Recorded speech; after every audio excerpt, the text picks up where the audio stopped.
Now, I'm going to read the victim statement. I, Jane Doe, the plaintiff in this matter proceeding under the pseudonym, state as follows. I am a competent adult, over 18 years of age, and able to testify as to personal knowledge. The facts in this declaration are true and correct to the best of my knowledge, information, and belief, and I am competent to testify to them if called upon to do so. I was subject to extreme sexual and physical abuse by the defendants, including forcible rape that took place at several parties of the defendant Epstein during the summer of 1994 in New York City at a residence used by defendant Epstein. During that period, I was 13 years old. More particularly, I traveled by bus to New York City in June 1994 in the hopes of starting a modeling career. I went to several modeling agencies, but was told that I needed to put a modeling portfolio before I could be considered. I then went to the Port Authority in New York City to start to make my way back home. There I met a woman who introduced herself to me as redacted. She told me about the parties and said that if I would join her at the parties, I would be introduced to people that could get me into the modeling profession. Redacted also told me I would be paid for attending. The parties were held at a New York City residence that was being used by defendant Jeffrey Epstein. Each of the parties had other minor females, we call them children, and a number of guests of Mr. Epstein, including the defendant Donald Trump, at 4 of these parties that I attended. I understand that both Mr. Trump and Mr. Epstein knew that I was 13 years old.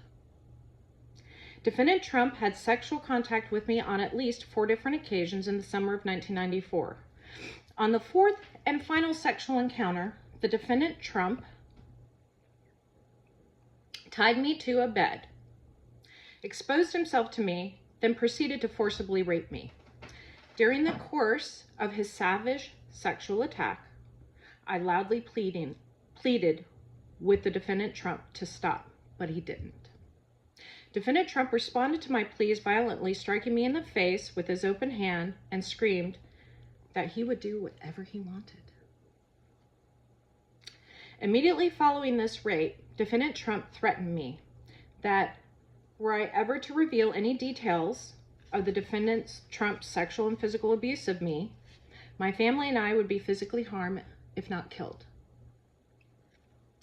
Defendant Epstein had sexual contact with me at 2 of the parties that summer. On the second occasion, involving defendant Epstein, Epstein forced himself on me and proceeded to rape me anally and vaginally, despite my pleas for him to stop. Defendant Epstein then attempted to strike me about the head with his closed fists while he angrily screamed at me that he, defendant Epstein, should have been the one who took my virginity, not defendant Trump, before I finally managed to break away from defendant Epstein. This was a 13-year-old child. Immediately following the rape, just like defendant Trump, defendant Epstein threatened me not to ever reveal any of the details of defendant Epstein's sexual and physical abuse of me, or else my family and I would be physically harmed, if not killed. Both defendants had let me know that each was a very wealthy, powerful man, and indicated that they had the power, ability, and means to carry out their threats. Indeed, defendant Trump stated that I should never say anything if I didn't want to disappear like Maria, but it's redacted on this one. A 12-year-old female that was forced to be involved in the 3rd incident with defendant Trump that I had not seen since that 3rd incident, and that he was capable of having my whole family killed. We need to figure out who this Maria is.